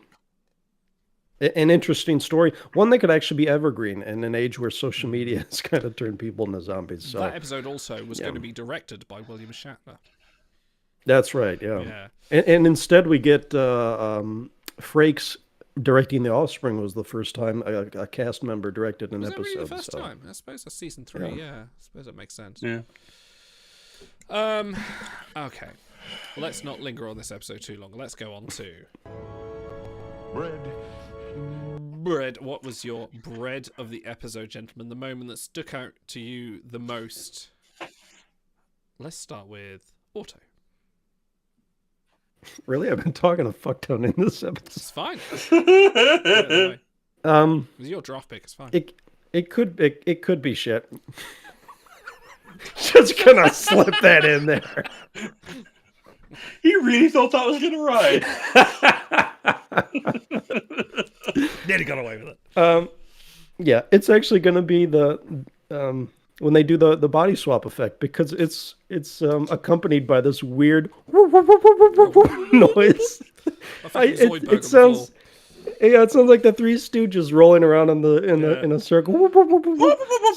So I do always think of that goofy effect when I think of this episode.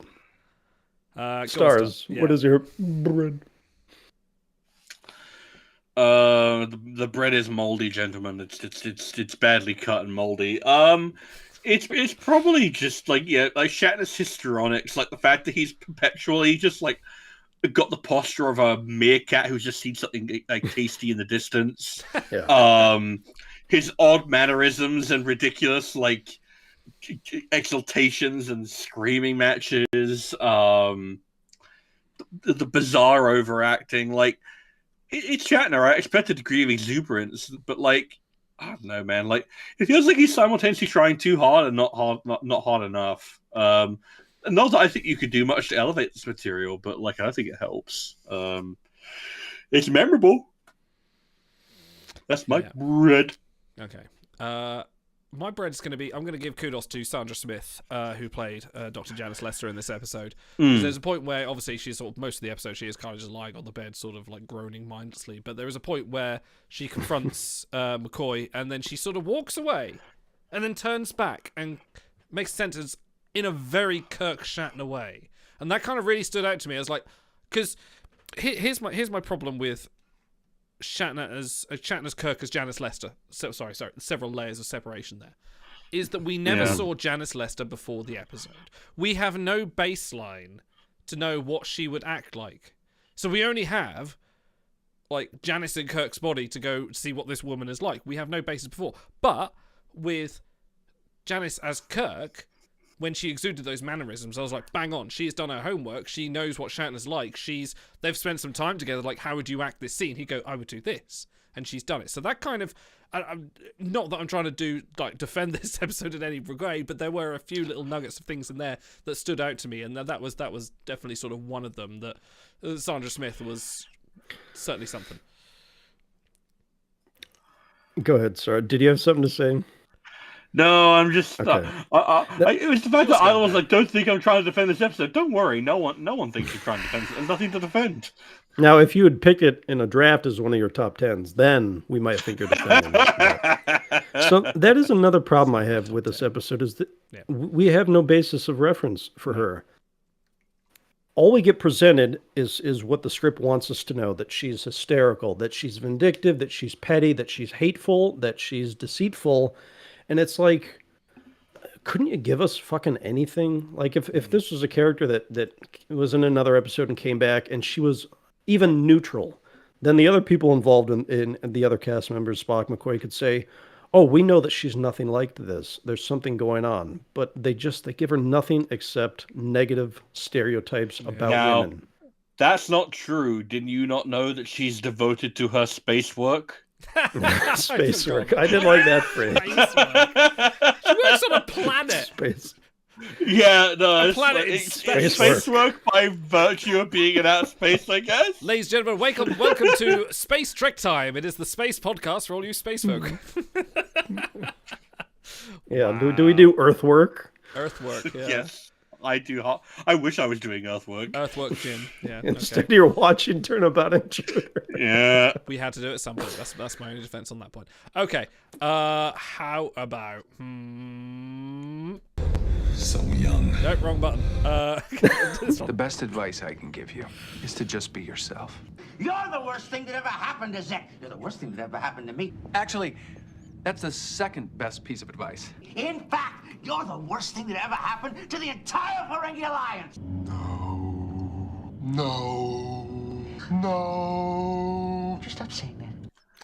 best and worst moments. Since you guys have been raking me through the coals, I'm going first. I'm going to go for my best moment, and my best moment is Spock instantly working. Gonna say something nice about Turnabout Intruder. I might have well have known. How dare I? You're going to have to in a minute. This is why you drafted it. I'm going to go for Spock instantly working it out, and then instantly mind melding with Janice Kirk. Just to kind of like, and that's just like, some episodes they'll like span that out for like 10 minutes, or it'll be the last 10 minutes they kind of finally do it. No, he's just like, I know my boyfriend. Mind meld. Oh, shit. Okay, cool. Fuck, how do we work this? And that was kind of like a moment of just like, thank God Spock is being Spock in this episode, because if they had mischaracterized Spock in this episode, then I wouldn't have unexpected it, but thank God someone actually knows how to write him. I think Nimoy probably would have protested, so... He would. Worst moment of the episode? Oh, God. The buffet is laid out before you. I don't know. I think I'll just go with Sulu and Chekhov when they're in the sort of jury box, as it were, being the only two members of the Enterprise who are staffed by, like, what, 150, 200 crew? No, that's the jury of your peers right there. These two people who know Kirk the best out of most they've served with him, and even then they're sitting there fucking gormless most of the time going, oh, should we believe the captain, the jury of law? I'm like, your captain's acting nuts, Spot's acting sensible, come on. What's wrong with you? It's a disservice to their characters, it really is. Mind you, they didn't get much characterization to begin with, so there you are, my best and worst gentlemen. Stars. Oh, God. Best moment, I guess I'm going to have to go with... I guess I'll go with DeForest Kelly. He's trying. God bless him. I always appreciate a good Spock and Bones working together moment. I always find that a fun dynamic, considering how often they're taking chunks out of one another. But a reminder that they can be professional and that the casual racism is just them being funny at one another is nice. I still think the Bones of all people is still a little bit too reticent to come around on the idea that something is wrong with Kirk. I mean, he does come around fairly Scotty comes around he at does first. do the whole distracting with the medical procedure, but he doesn't engage on it too much more than that. Yeah, that's the thing. It's very piecemeal, and like of all the people, like he is the one who is like Spock is obviously the other half of Kirk's of soul, but like McCoy is kind of meant to be his best friend, really. So it's just DeForest Kelly's doing the best he can with what he's got, but it's a bad script. Worst, I'm actually going to stump for Dr. Coleman. He's a nothing character. Yeah, no, exactly. You forgot. Yeah, the nothing character who is simping for Dr. Lester for no real reason. She's horrid. Can we talk about the complete missed lack of homosexual moments throughout this episode? There were several. There were a lot. I don't know, man. It could have been more gay. But yeah, he doesn't serve any narrative function. He's like, oh, I'd like to care for her if I will at the end. It's like, why? What redeeming quality do you see in this woman? All we've seen of her in 45 minutes is all the way she's venal and incompetent and crude and rude and mean and like murderous. She killed all the other like researchers on Camus too. Like it's like that's a lot. We don't know how many people that is, but there's a lot of people died here just because she was an asshole. And he's like, yeah, I'll care for it. Why, you dumb Lego head? So, yeah, Dr. Coleman. Ugh. Dr. Coleman. What? Yeah. Auto. Best and worst. All right, my best is Lieutenant Garovic. He's standing duty outside of Janice's quarters. Spock comes, and he's going to logic him to death. The incredible thing is that it works. Garovic has a brain of his own, and he agrees with the logic of Spock. He's like, all right, that makes sense. I'll let you in. He follows him in. He does his job. He keeps an eye on things. And then when Spock goes to neck pinch him, he actually blocks the first neck pinch, and it's the second one that gets him. This guy might be the best red shirt in the history of the original series. So good for Lieutenant Galloway. And my worst is that the final line of the series is, her life could have been as rich as any woman's, if only. And I've seen people try to take different interpretations of this, but as I said, this doesn't get the benefit of the doubt. I know what the writer is like and his intentions toward women. And I just watched the whole episode, so I know what's going on. I'm not you're not going to gaslight me into thinking it's something other than what it is. It's demeaning toward women. She could live she could exceed in her own little glass ceilinged box as a woman, if only she'd stayed in line and listened to what the men told her. So fuck that line. Yeah, just put a sound. And that's my worst. Fantastic. Good worst. 10 out of 10 on worst. Let's have one of these. Hang on, wait a minute. No, I've lost the button. Where's the button? Find your button. Give me one. There you go. In the factor of Show you my rating code. 6, 7, 8. Oh, the jazz. No, that was the wrong button. Let's do this button. There we go. I can show you my rating code. Schiller rating 3.5. Associational rating norm -3. That's much too low a rating. Just not accustomed to seeing an unsatisfactory rating on a member of my crew. I think, unlike Picard, we are probably going to be very accustomed to see an unsatisfactory rating amongst the men of this episode. But gentlemen, how many licorice all-sort coloured dresses? Nice. Yeah, out of 10, because what she was wearing was wild. That was a great. I really liked it. Like, it was really nice. But as soon as you said it just reminds you of licorice all sorts. I was like, okay. Yeah. Let's go with that. I'm going to leave Auto till last. I feel you've got a lot more to say. Stars, you go first. What did I pre-rate this? Was it a 2 or a 3? A 1. A 1, yeah. Yeah. I think I'm going to have to give this a flat 0 licorice all sort dresses out of 10. I literally never want to watch this episode again. I don't see any redeeming value in it. Frankly, I like to think that I'm pretty good at filling dead air. That I can find something to. I like to think that I'm pretty good at commentating. Yeah, you are very good at that. That is your skill. Finding something to draw on and talk about. I was struggling, man. I was watching this episode and it's like there's nothing to talk about. It's like I'm suckling on cardboard. I was so bored and offended and just even Shatner just couldn't uplift this material. It was just 0 licorice all sort dresses out of 10. Like, I was trying so hard to find the humor in it, and I was like, no, this is flatly bad and it sucked, and it's a really good argument for why TOS should have been cancelled. Yeah. Okay, I am also, along with my pre-rating being a 0, also going to give this a 0. There were, and like I say, and I'm not. I will apologise. Yes, I did pick this for my draft pick. It is certainly not one of my top 10 episodes of all time. Stop that. But it's one of your top 15. It's no. It's not even in the top fucking 900. There are Star Trek Scouts episodes I would rather watch than this.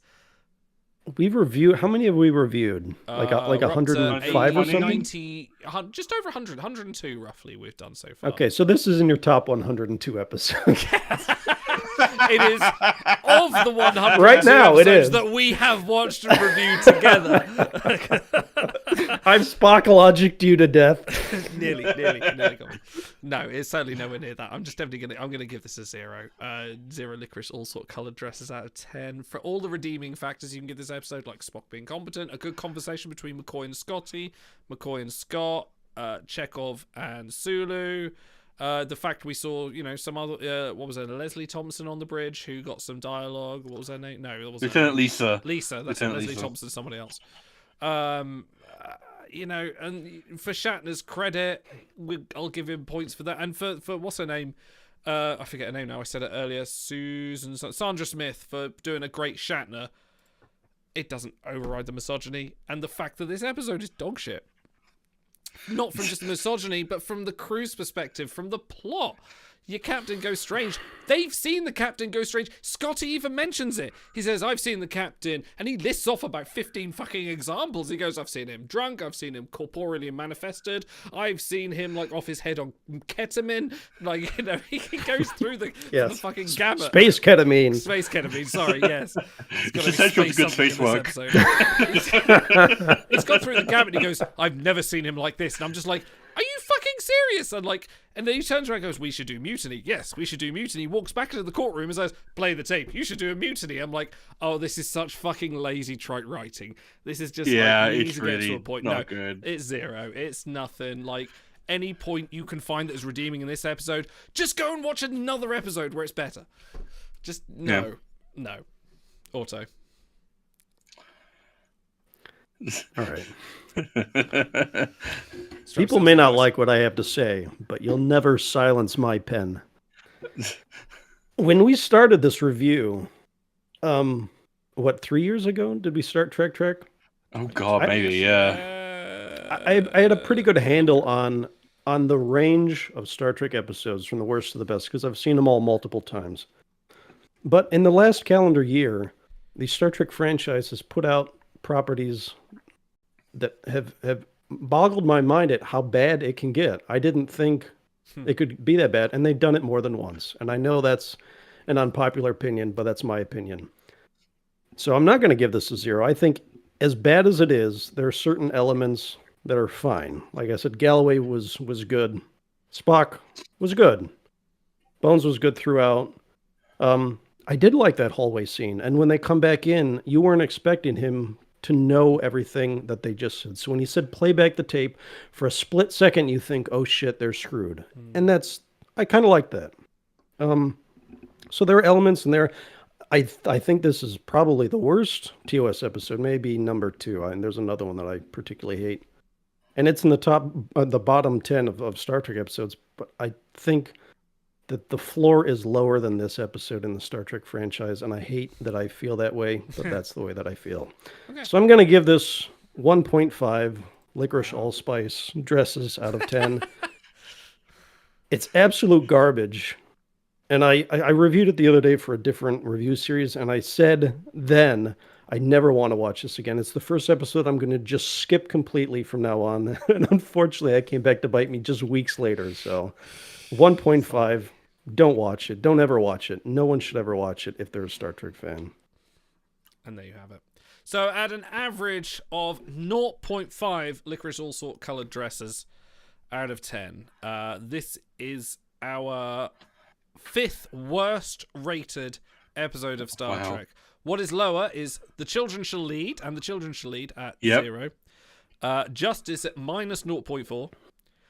Code of Honor at minus 0.5, and Section 31 at minus 41.9. So that's where we're at with that. The things to do slightly better is The Last Outpost. I'm wondering if we should go back to, especially after we played Resurgence. I am kind of willing to be a bit more forgiving about The Last Outpost these days. You guys will understand this. Tiering is so friggin' difficult because you get about a third of the way in and you realize, I could change half of these scores.